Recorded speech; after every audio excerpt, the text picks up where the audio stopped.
Hi, I'm Tasha with Pathways to Peace Counseling. Here is another game I have. This one is called the comparison game, and it is the game you can never win. So the idea behind this is if you compare yourself to others, you can't win. Either you think that you're better than other people and you come across as being arrogant and rude and kind of looking down on people, or you feel less than other people, inferior, and you just are kind of just in a funk, like, I never have anything I want. And I see this a lot with my elementary school kids. They find out that a friend of theirs has the newest, best game, and they are like, oh, why can't I have it? I want the new game. Or bragging, oh my goodness, they come in and guess what I got? And then everybody's just like, I don't want to be around you because you're bragging all the time. So, anyway, this is very much needed for my group of kids. And so I went with a little video game theme on this one. So it's kind of cute. So the game board, since this is the game you can never win, I played this, I guess it was about 2 weeks ago with my kids at school. And a lot of them were like, how do you win? Where's the end? And there is no end. I purposely made it this way just to drive home the point that you can't win this game. If you compare yourself to others, you just can't win. So the only way to win is to embrace yourself and recognize that you can't have everything that you want. And so the game cards. So the first one is the haughty attitude. So if you think that you're better than people, you come across with this bragging kind of arrogant attitude that people don't like. And so this just brings awareness to it. Like, what does it mean to brag or boast? How can acting better than other people impact your relationships? So it makes them think about, I know I like to brag about things because it makes me feel important, but what does it do to the people around me? So the next one is not fair. Life is just not fair. Everybody else has everything. I don't have anything. I'm never going to be good enough. And so this deals with feelings of jealousy, disappointment. When things don't go your way, what are you going to do to feel better? So this one says, have you ever wished that you had someone else's parents? If so, why?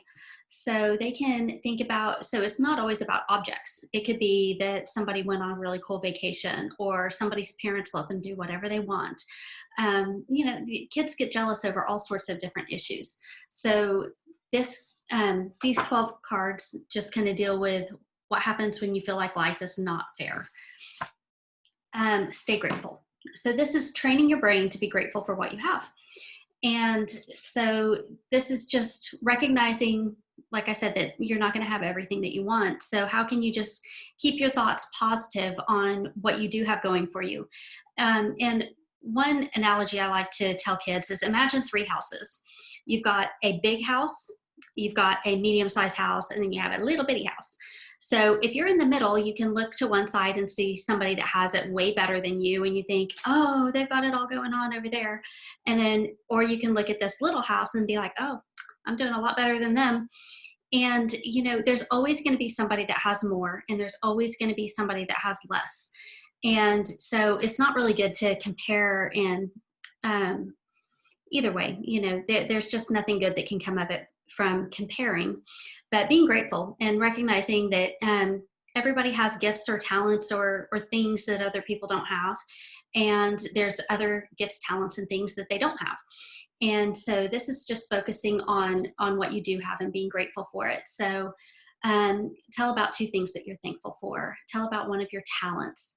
Where can you go to feel calm and peaceful? And just being grateful for how things are going. And then the last one, this is happy thoughts. And it's kind of in the same vein. It's kind of more into the thought stopping and replacement type techniques.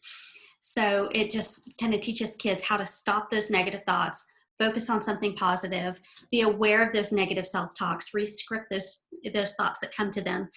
So just because a thought pops in their head that says, oh, Johnny has everything and I don't have anything, how are they going to stop that thought, replace it with something positive, and be grateful for what they have, and not let that discontent take over their day and bring down their mood? So anyway, it's just a cute game to help take care of that that typical thing you see with elementary kids specifically. But I mean, it definitely, I know a lot of adults that play the comparison game too. So it's definitely not limited to elementary kids, but I see it a lot with my elementary kids that I work with. And so it's been helpful so far with my group of kiddos, and I hope that you enjoy it as well. You can find it on my website, pathwaystopeacecounseling.com. It is currently available in a digital download or the physical copy that I can mail you. And I do plan to have it as a telehealth game before too long. So that is, if you're not familiar with the telehealth games, I create them in Publisher and then I convert them to Google Slides.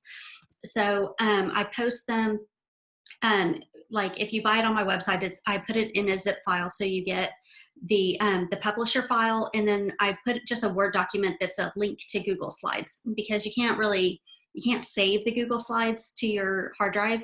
You just have a link to get to it. So anyway, if you have Publisher, then you can play it on there. But if not, Google Slides is pretty much, it works with everything, I think. So, and then you can play that via Zoom or whatever telehealth platform you prefer to use. All right, have a good day.